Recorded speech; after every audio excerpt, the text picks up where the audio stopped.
Bonjour les amis, en direct du 3-14, j'ai la chance aujourd'hui d'accueillir un réalisateur talentueux, Quentin Delcourt, qui va tout de suite se présenter.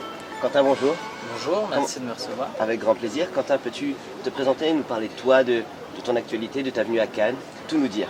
Eh bien, écoute, c'est la 4e fois que je viens à Cannes et cette fois-ci on peut dire que c'était assez particulier puisque pour la première fois j'avais un premier long métrage terminé, un documentaire sur les femmes. Et donc on avait présenté les premières images aux journalistes pour voir un petit peu leur retour.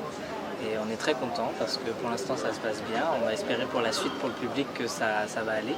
Et donc on a fait aussi une petite montée des marches de l'équipe et tout, c'était sympa le soir du film de Pedro Almodóvar, un réalisateur qui n'a pas besoin d'être présenté, qui adore les femmes. Et du coup là tu nous parlais du coup de ce projet Pygmalion que tu as accroché à toi. Donc qu'est-ce que c'est Pygmalion et pourquoi Pygmalion surtout? Pourquoi ce nom qui n'existe pas en réalité pour les femmes? Peux-tu nous dire pourquoi? L'idée de Pygmalion, c'était qu'elle soit actrice, réalisatrice, scénariste, chef-op, agent, etc., exploitante de cinéma, elles sont toutes des Pygmalion pour moi. Pygmalion, on a l'habitude de dire Pygmalion, c'est le créateur, c'est à la fois celui qui fait les carrières, c'est celui qui est aussi amoureux de sa création. Et puis je trouvais que c'était pas normal qu'on puisse pas dire ce mot au féminin, dans l'ère actuelle notamment. Donc Pygmalion, on a inventé ce mot, on a fait un petit néologisme, et puis il y a le mot lion dedans, donc celles qui rugissent et qui en même temps s'occupent un petit peu du métier parce qu'elles sont dans tout le milieu depuis toujours en fait, elles sont à tous les postes et c'était ça qui m'intéressait moi, d'aller à la découverte un petit peu ce qu'elles avaient à nous dire. Très bien, du coup Pygmalion c'est quoi, de quoi ça parle? C'est un film documentaire? Peux-tu rentrer dans le vif du sujet, nous en parler un peu plus? En fait, si tu veux,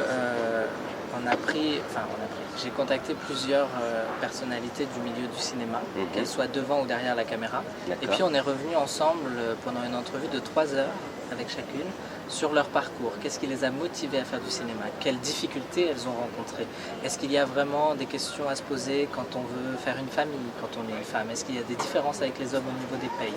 Quels sont leurs meilleurs souvenirs aussi de carrière? Comment tourner une scène de nu? Plein de questions comme ça pendant 3 heures avec chacune. Et de ça, moi j'en ai concocté un film d'1 heure et demie où je me suis totalement effacé du montage pour les laisser s'auto-répondre. Et ça construit une sorte de parole qui n'est pas la parole de toutes les femmes, mais qui est la parole de ces femmes, qui ne sont pas forcément des femmes qu'on a l'habitude d'entendre d'ailleurs, pas toutes, parce que quand j'ai proposé le projet au producteur, il y en avait beaucoup qui disaient c'est génial, mais tel nom, mais tel nom, mais tel nom, ça va vendre. Et j'ai dit vous n'avez pas compris. L'important c'est qu'il y ait un renouveau de la parole.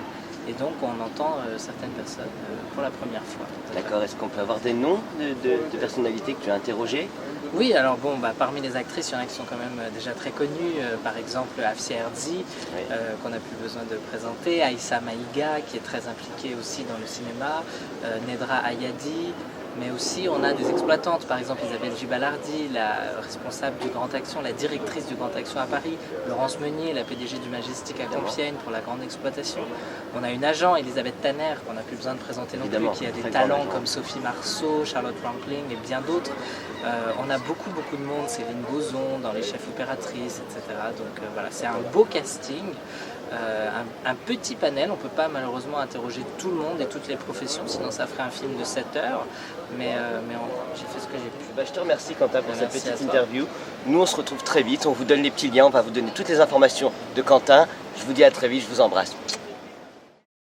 Si cette vidéo t'a plu, n'hésite pas à t'abonner et mettre un petit pouce bleu. Allez, à très vite.